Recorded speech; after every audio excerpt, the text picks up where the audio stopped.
Hello दोस्तों, स्वागत है आप सभी का मेरे YouTube channel the BM story में। आइए आज सुनते हैं एक गुरु और शिष्य की कहानी। एक गुरु और शिष्य जंगल से होते हुए अपने गांव जा रहे होते हैं। अंधेरा काफी हो चुका था।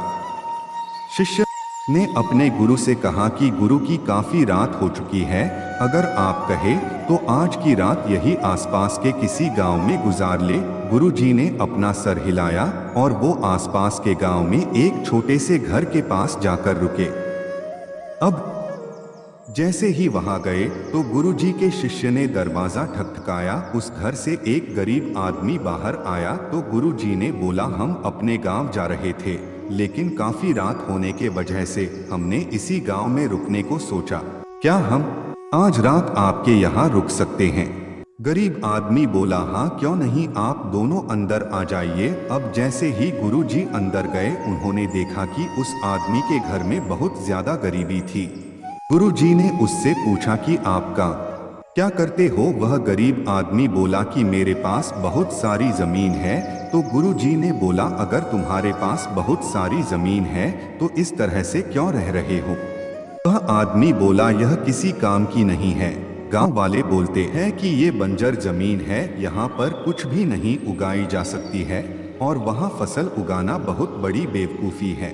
गुरुजी ने बोला कि तुम्हारा गुजारा कैसे होता है? उसने बोला कि मेरे पास एक भैंस है जिससे मेरा पूरा घर चलता है। ये सुनने के बाद गुरुजी सो जाते हैं और रात में जब सब लोग सो रहे होते हैं तब गुरुजी अपने शिष्य को उठाते हैं और उस गरीब आदमी की भैंस लेकर अपने गांव चले जाते हैं।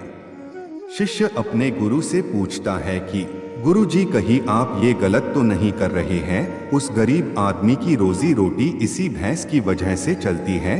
तो गुरुजी अपने शिष्य की तरफ देखते हैं और मुस्कुराते हुए आगे बढ़ जाते हैं।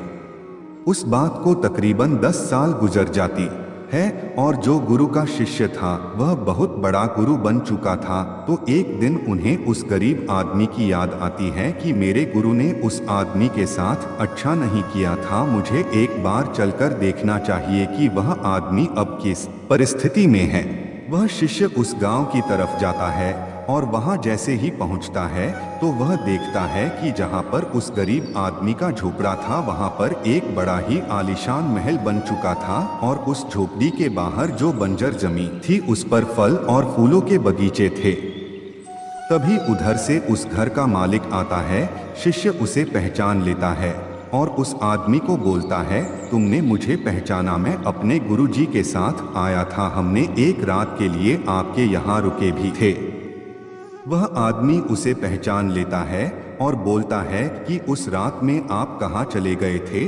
और उस रात के बाद ही मेरी भैंस कहीं चली गई थी, मेरे पास कोई रास्ता नहीं था, तो मैंने अपने जमीन पर मेहनत की और फसल निकल आई और आज मैं इस गांव का सबसे बड़ा और सबसे अमीर आदमी बन चुका हूँ। ये सुनने के बाद शिष्य के आंखों में अपने गुरुजी के लिए आंसू आ गए और उसे ये बात अब समझ आई और वो रोने लगा।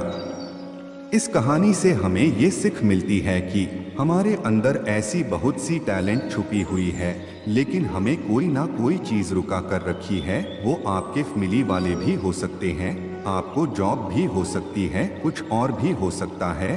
देखिए, आपके पास भी तो भैंस की जैसी कोई दूसरी चीज तो नहीं है जिसने आपको आगे बढ़ने से रोक कर रखा है।